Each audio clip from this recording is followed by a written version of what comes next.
আসসালামু আলাইকুম সম্মানিত চাকরি প্রত্যাশী ভাই বোনেরা।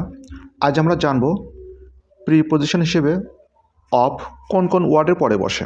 আমরা যদি এই ওয়ার্ডগুলো একটু কষ্ট করে মনে রাখি তাহলে চাকরি পরীক্ষায় 1 মার্ক নিশ্চিত। দেখেন, ডেভয়েড এর পরে অফ হবে। ডেভয়েড অফ যার অর্থ শূন্য বা কোনো কিছু না থাকা, যেমন the man is devoid of common sense, লোকটি সাধারণ জ্ঞান নেই। যেমন প্রাউড অফ যার অর্থ গর্বিত।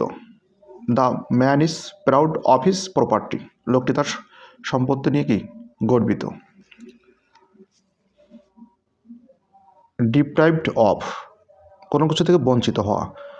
The poor man is deprived of his property. Accused of যার অর্থ অভিযুক্ত। একুস্ট এর পরে অফ হবে। এরপরে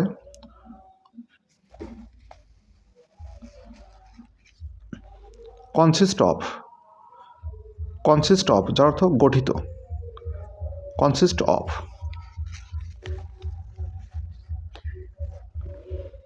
অ্যাপ্রুভ অফ অর্থ অনুমোদন দেওয়া। এরপর দেখেন, জেলাস মানে কি ঈর্ষান্বিত। Jealous of, he is jealous of my success.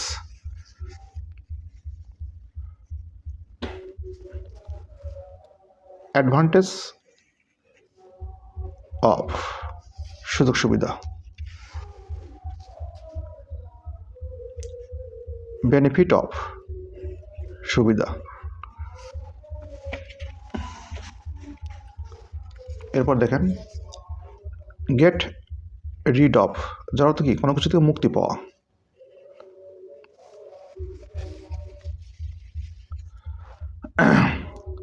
Capable of সক্ষম, কোনো কিছু করতে সক্ষম। I am capable of doing the work.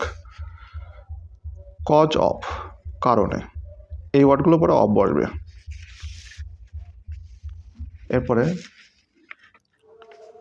In favour of অনুকূলে বা পক্ষে।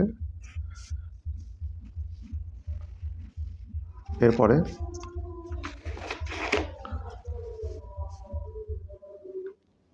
বস্ট অফ মানে অহংকার করা।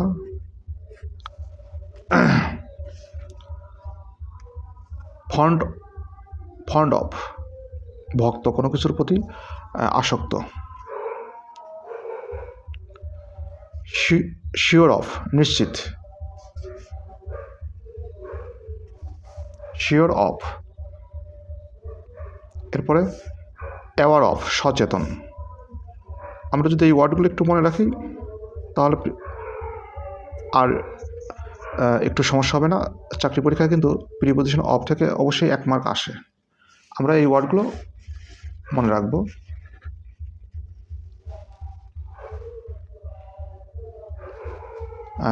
সবাইকে অনেক অনেক ধন্যবাদ।